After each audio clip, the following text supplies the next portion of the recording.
तो हम लोगों ने उसमें सेल वाले पोर्शन में अपने एंडोप्लाज्मिक रेटिकुलम तक का पार्ट सारा कवर कर लिया है। एंडोप्लाज्मिक रेटिकुलम न्यूक्लियस पे प्रेजेंट ऑर्गेनेल है, पढ़ा था ना, यही तो पढ़ा था कि एंडोप्लाज्मिक रेटिकुलम क्या होता था, मेम्ब्रेन का फोल्डिंग होता था जो कि किसके कहाँ पे प्रेजेंट था, न्यूक्लियस मेम्ब्रेन से लेके और सेल मेम्ब्रेन तक के उसके बीच में वो ऐसा फैला हुआ था एक नेटवर्क टाइप का, ठीक है। और फिर एंडोप्लाज्मिक रेटिकुलम का आपने दो पार्ट पढ़ा होगा, एक रफ एंडोप्लाज्मिक रेटिकुलम और एक smooth endoplasmic reticulum. Rough endoplasmic reticulum क्या होता था, ऐसा एंडोप्लाज्मिक रेटिकुलम जिसके सरफेस पे क्या प्रेजेंट हो, राइबोसोम। अब चूंकि मान लो कि ये एक मेम्ब्रेन है, ये एक मेम्ब्रेन है और ये मेम्ब्रेन तुमको दूर से कैसा दिख रहा है, स्मूथ से दिख रहा है, लेकिन मैं क्या करूं कि इसके ऊपर कुछ ऐसे ऐसे चीज़ें रख दूं, ऐसे मटेरियल पॉइंट पॉइंट पे, तो ये थोड़ा सा तुमको दूर से क्या दिखेगा, रफ दिखेगा, ठीक है। तो एंडोप्लाज्मिक रेटिकुलम एक ऐसा होता है, और मान लो इसी के साइड मान लो एक और एंडोप्लाज्मिक रेटिकुलम हमने ऐसा कर दिया, खड़ा कर दिया, तो ये वाला तुमको स्मूथ दिखेगा, क्यों, क्योंकि इस पर राइबोसोम नहीं है। ये वाला रफ दिखेगा क्योंकि इस पर राइबोसोम है। तो ये रफ एंडोप्लाज्मिक रेटिकुलम, ये smooth endoplasmic reticulum. Rough endoplasmic reticulum जिसको हम कहते हैं RER क्या काम करता था बेटा, प्रोटीन प्रोड्यूस करता था। क्या काम करता था, प्रोटीन। क्यों प्रोटीन प्रोड्यूस करता था, क्योंकि इसके ऊपर क्या प्रेजेंट है, राइबोसोम प्रेजेंट है। और SER स्मूथ एंडोप्लाज्मिक रेटिकुलम क्या काम करता था, लिपिड प्रोड्यूस करता था। क्या प्रोड्यूस करता था, लिपिड प्रोड्यूस करता था और कुछ हार्मोन्स भी प्रोड्यूस करता था। क्लियर है ना, बात समझ में आ गई, बोलो, स्टेरॉयड हार्मोन, ये समझ में आ गया, कोई दिक्कत तो नहीं है। अब सुनो ध्यान से, ये जो एंडोप्लाज्मिक रेटिकुलम है, ये एंडोप्लाज्मिक रेटिकुलम प्रोडक्शन का काम करता है। किसका काम करता है, प्रोडक्शन का। और इसके जस्ट नीचे क्या प्रेजेंट होता है, हमारा न्यूक्लियस प्रेजेंट होता है, जो कि इस फैक्ट्री को ये इंफॉर्मेशन देता है कि आपको क्या प्रोड्यूस करना है, ठीक है।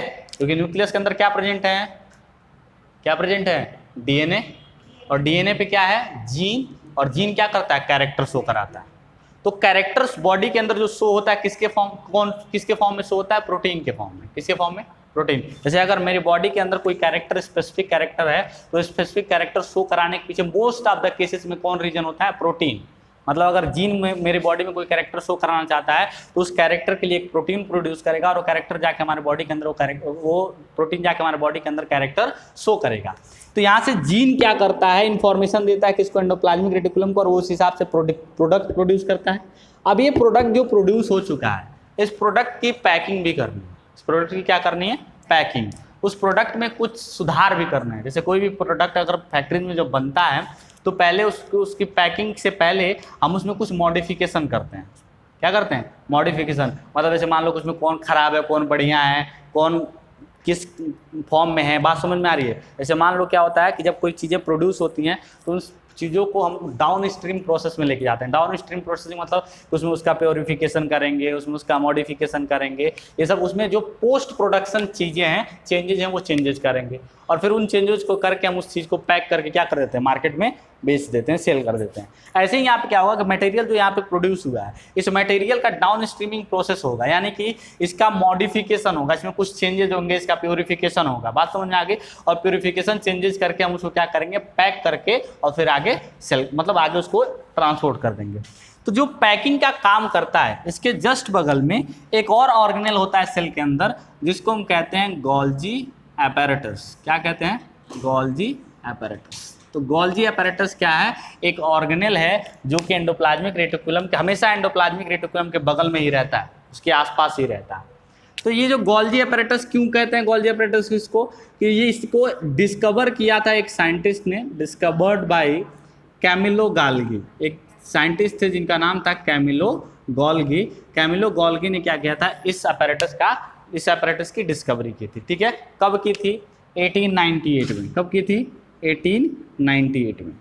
तो ये तुम्हारे लिए इंपॉर्टेंट नहीं है, ये ईयर इंपॉर्टेंट नहीं है, बस ये याद रखना कैमिलो गोल्गी नाम के एक साइंटिस्ट ने गोल्गी एपैरेटस का डिस्कवरी किया था, इसलिए उसका नाम क्या पड़ा, गोल्जी एपैरेटस नाम पड़ा। अब चलो देखो यहाँ पे, जो गोल्जी एपैरेटस होता है ये भी मेम्ब्रेन का ही बना होता है। किसका बना होता है, मेम्ब्रेन का। इसके अंदर सिस्टर्नी प्रेजेंट होते हैं। क्या प्रेजेंट होता है बेटा, सिस्टर्नी। ये एक नया वर्ड है तुम्हारे लिए। क्या सिस्टर्नी होता है, ध्यान से समझो। सिस्टर्नी इन एक्चुअल क्या होता है कि फ्लैट डिस्क शेप स्ट्रक्चर होता है। क्या होता है, फ्लैट डिस्क शेप स्ट्रक्चर, कुछ ऐसा स्ट्रक्चर होता है क्या इसमें, उसमें भी होता है, वो भी थोड़ा सा ऐसे ही प्रेजेंट होता है। उसमें सिस्टर्नी शेप का होगा, वेसिकुलर शेप का होगा, लैमिली शेप का होगा, ठीक है ना। वेसिकुलर मतलब स्फेरिकल, लैमिल का मतलब ट्यूब शेप, ठीक है, और सिस्टर्नी का मतलब प्लेट के जैसा स्ट्रक्चर। बात समझ में आ गई?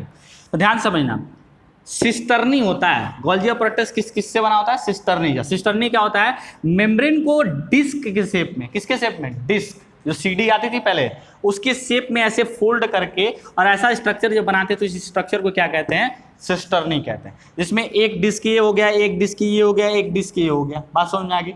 अब ये जो डिस्क हैं वो एक के ऊपर एक स्टैक में अरेंज है, ठीक है। तो इस तरह का अगर अरेंजमेंट कहीं पे है तो इस अरेंजमेंट को क्या कहते हैं? Cisternae arrangement. तो सिस्टर्नी शेप में प्रेजेंट होता है कौन? Golgi apparatus. अब सुनो ध्यान से, ये जो गोल्जी अपैरेटस होता है इसके दो फेस होते हैं। मान लो यहाँ पे क्या है हमारा, यहाँ पे मान लो हमारा एंडोप्लाज्मिक रेटिकुलम है। क्या है? Endoplasmic reticulum.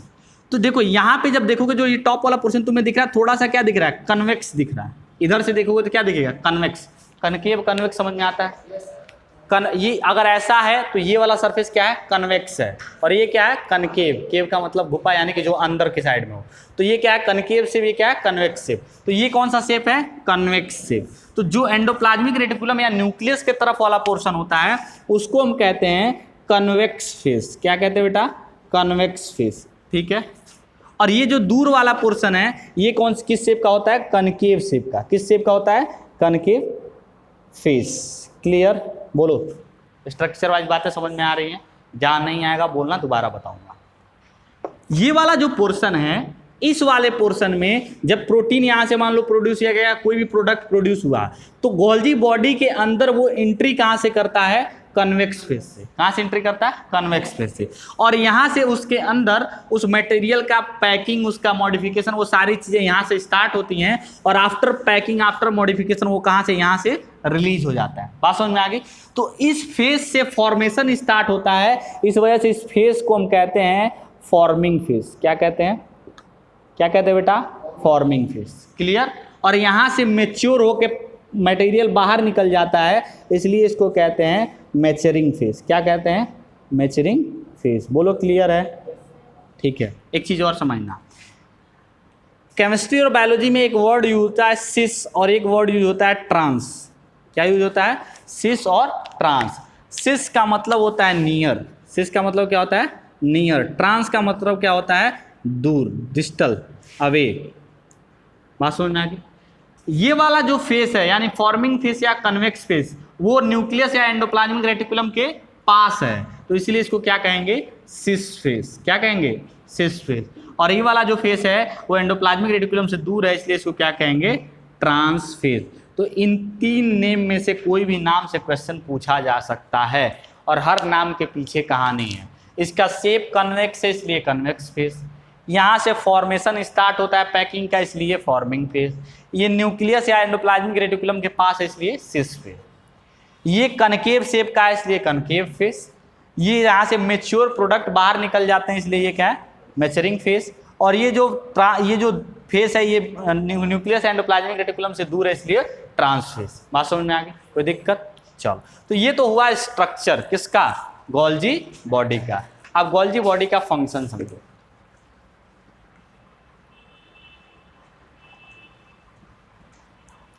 गोल्जी बॉडी का फंक्शन समझो। क्या हो गया? थोड़ा तेज बोलो, हम भी सुने। चलो, गोल्जी बॉडी का फंक्शन, पहली बात packing of material. Packing of material. कौन से मटेरियल? जनरली जो प्रोड्यूस हुए होते हैं कहाँ पे? एंडोप्लाज्मिक रेटिकुलम में। ठीक है, बात समझ में आ गई? ये पहला फंक्शन है। अब ये जो पैकिंग करता है, ये पैकिंग जनरल केसेस में किस फॉर्म में करता है? वेसिकल के फॉर्म में। किस फॉर्म में? वेसिकल के फॉर्म में। जैसे ध्यान से समझो कि मान लो यहाँ से कोई प्रोटीन आया, यहाँ से प्रोटीन इसके अंदर एंट्री किया, जब यहाँ से बाहर निकलेगा तो ऐसे वेसिकल स्फेरिकल शेप में क्या होगा? उसकी पैकिंग एक मेम्ब्रेन के अंदर हुई होगी। तो वेसिकल शेप का मतलब क्या होता है? Spherical shape. क्या होता है? Spherical shape. तो मोस्ट ऑफ द केसेस में पैकिंग किस फॉर्म में होती है? वेसिकल शेप में। क्लियर? दूसरा फंक्शन क्या है? Modification of product, modification of products. जैसे जो तुमने एंडोप्लाज्मिक रेटिकुलम में प्रोटीन प्रोड्यूस कराया था, जैसे एंडोप्लाज्मिक रेटिकुलम में प्रोड्यूस किया हुआ और गोल्जी बॉडी में वो क्या बन गया, ये ध्यान दो। एंडोप्लाज्मिक रेटिकुलम में प्रोड्यूस हुआ था क्या? प्रोटीन। गोल्जी बॉडी में मॉडिफिकेशन के बाद क्या बन गया? वो बोलो ग्लाइकोप्रोटीन। क्या बन गया? ग्लाइकोप्रोटीन। बात समझ में आई? तो प्रोटीन प्रोड्यूस हुआ था, उसमें चेंजेस हुआ, मॉडिफिकेशन हुआ और क्या बन गया? ग्लाइकोप्रोटीन। ऐसे ही वहां पे प्रोड्यूस क्या हुआ था? लिपिड। क्या प्रोड्यूस हुआ था? लिपिड। लेकिन मॉडिफिकेशन के बाद क्या बन गया? ग्लाइकोलिपिड। क्या बन गया? ग्लाइकोलिपिड। तो बात समझ में आ रही है? एक तो पैकिंग कर रहा है, दूसरा क्या कर रहा है? मॉडिफिकेशन कर रहा है। पैकिंग और दूसरा मॉडिफिकेशन। तीसरा काम ये ट्रांसपोर्टेशन ऑफ मटेरियल भी करता है। ये क्या करता है? Transportation of material. मान लो जो प्रोटीन प्रोड्यूस हुआ या ग्लाइकोप्रोटीन प्रोड्यूस हुआ, वो प्रोटीन की जरूरत किसको है? सेल मेम्ब्रेन को, तो सेल मेम्ब्रेन की तरफ भेज देगा। मान लो उस प्रोटीन की जरूरत किसको है? मान लो किसी ऑर्गेनेल को है, तो ऑर्गेनेल की तरफ भेज देगा। बात समझ में आ गई? तो ये जो ट्रांसपोर्टेशन का भी काम कभी कभी गोल्जी बॉडी करता है। तो ये तुम्हारे सामने गोल्जी बॉडी का पूरा डिटेल स्ट्रक्चर और उसका फंक्शन तुम्हारे सामने यहाँ पे है। अभी नेक्स्ट इसके बाद हमको क्या पढ़ना है? इसके बाद हमको पढ़ना है लाइसोसोम। क्या पढ़ना है? लाइसोसोम। और उसके बाद हम लोग क्या पढ़ेंगे? वैक्यूल। क्या पढ़ेंगे? वैक्यूल। ये हो गया, मिटा दें इसको? बोलो, हो गया ना? समझ में आया? किसी को नहीं आया तो बताओ।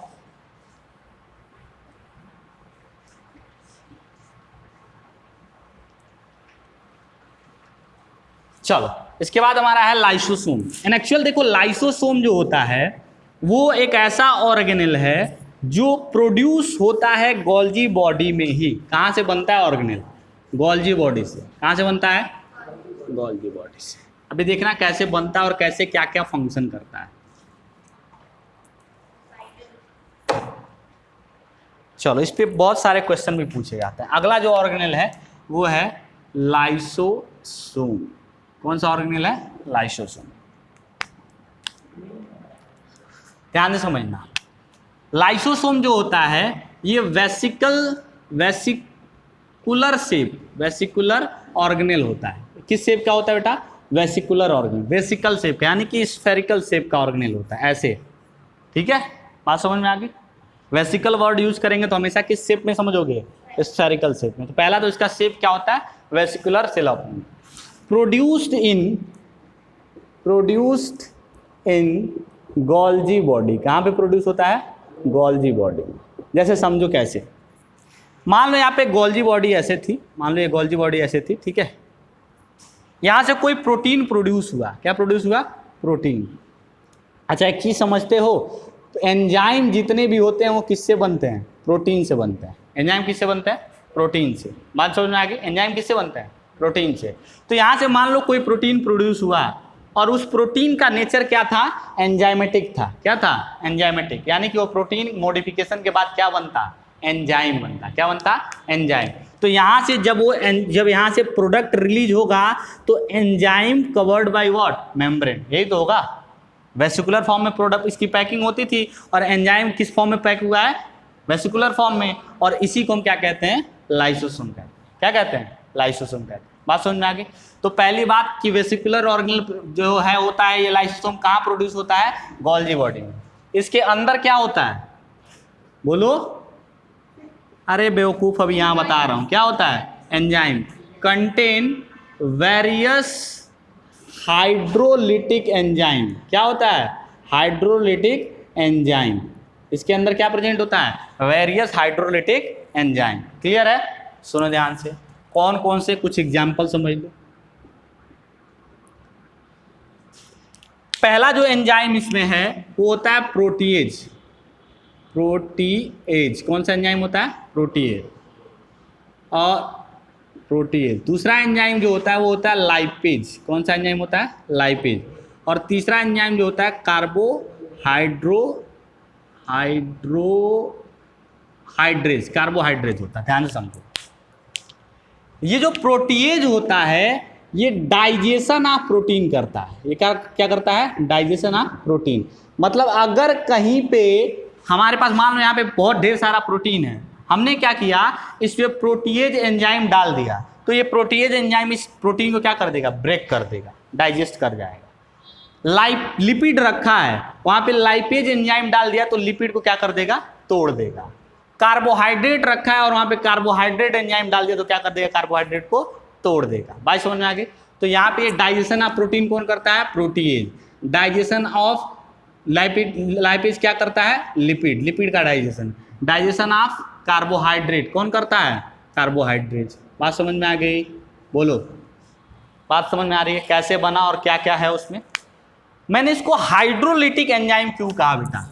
हाइड्रोलिटिक एंजाइम इसलिए कहा कि ये एंजाइम इन सारे मटेरियल का डाइजेशन तभी करेगा जब ये एंजाइम और विथ वाटर, एंजाइम और वाटर दोनों प्रेजेंट होगा।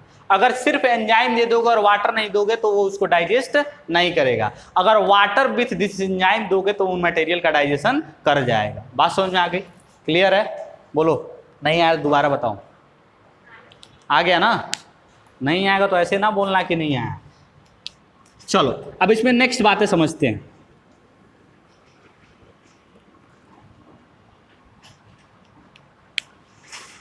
It is known as housekeeping of the cell. Housekeeping of the cell, ध्यान से समझना, हर चीज पे क्वेश्चन बनता है। ये जो लाइसोसोम है इसको हम कहते हैं housekeeping of the cell. क्या कहते हैं? Housekeeping of the cell. याद करो, हाउस कीपिंग का काम क्या होता है? साफ सफाई। हाउस कीपिंग का काम क्या होता है? साफ सफाई। भाई किसी होटल में जाते हो, हाउस कीपिंग वाला आता है, कहता है भाई हाउस कीपिंग में साफ सफाई करना है। तो जो लाइसोसोम है वो सेल के लिए हाउस कीपिंग की तरह काम करता है। मतलब सेल के अंदर अगर कोई अनवांटेड मटेरियल आ गया है तो उस अनवांटेड मटेरियल क्या करेगा? वो डाइजेस्ट कर जाएगा। बात समझ में आ गई?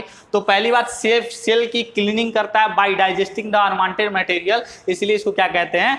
House keeping of the cell. तो इसलिए it is known as housekeeping of the cell because it clean the cell by digesting unwanted material. जो मटेरियल सेल को नहीं चाहिए उसको ये डाइजेस्ट कर लेता है और इस तरह वो सेल को क्या रखता है? क्लीन रखता है। इसलिए उसको क्या कहते हैं? Housekeeping of the unwanted materials. उसको क्या कहते हैं? Housekeeping of the cell कहते हैं। देखो नाम अलग अलग है, हर नाम के पीछे कहानी भी है। It is also known as suicidal bag. It is also known as suicidal bag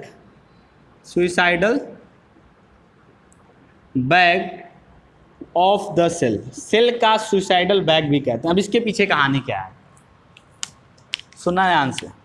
ये एक सेल का न्यूक्लियस पहले समझ लो, सेल का न्यूक्लियस, ठीक है, और ये उसके अंदर मान लो एक लाइसोसोम। इस लाइसोसोम के अंदर लाइपेज एंजाइम, इस लाइसोसोम के अंदर प्रोटीएज एंजाइम, इस लाइसोसोम के अंदर कार्बोहाइड्रेट एंजाइम, ठीक है। और ये क्या है? साइटोप्लाज्म। साइटोप्लाज्म के अंदर क्या है?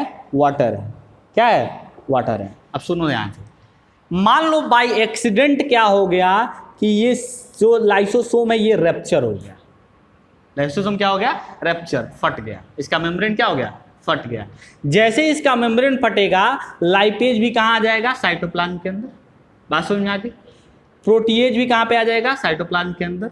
कार्बोहाइड्रेट भी कहाँ पे आ जाएगा? साइटोप्लाज्म के अंदर। और ऑलरेडी यहाँ पे क्या प्रेजेंट था? वाटर प्रेजेंट था। तो इन तीनों की एक्टिविटी के लिए क्या चाहिए? वाटर, जो कि पहले से यहाँ प्रेजेंट था। और जैसे ये तीनों वाटर के कांटेक्ट में आए, लाइपेज ने इसके सेल मेम्ब्रेन को क्या कर दिया? डाइजेस्ट कर लिया। बात समझ में आ गई? प्रोटीएज ने इसके अंदर जितने भी प्रोटीन वाले कंपोनेंट थे सबको क्या कर लिया? डाइजेस्ट कर लिया। कार्बोहाइड्रेट ने इसके अंदर के सारे कार्बोहाइड्रेट को डाइजेस्ट कर लिया और ये सेल फिर क्या हो गया? डेड हो गया। सेल क्या हो गया? डेड। तो खुद ही के लाइसोसोम ने खुद ही के सेल को क्या कर दिया? किल कर दिया, यानी कि सुसाइड कर लिया। इसलिए इसको क्या कहते हैं? Suicidal bag of the cell कहते हैं। बात समझ में आ गई? क्लियर? कॉन्सेप्ट समझ में आया? तो फंक्शन, स्ट्रक्चर ऑफ लाइसोसोम, यहाँ जो इंपॉर्टेंट बातें हैं वो यहाँ पे लिखा हुआ है, फटाफट उसको कॉपी में लिखो। फिर नेक्स्ट बातें करेंगे।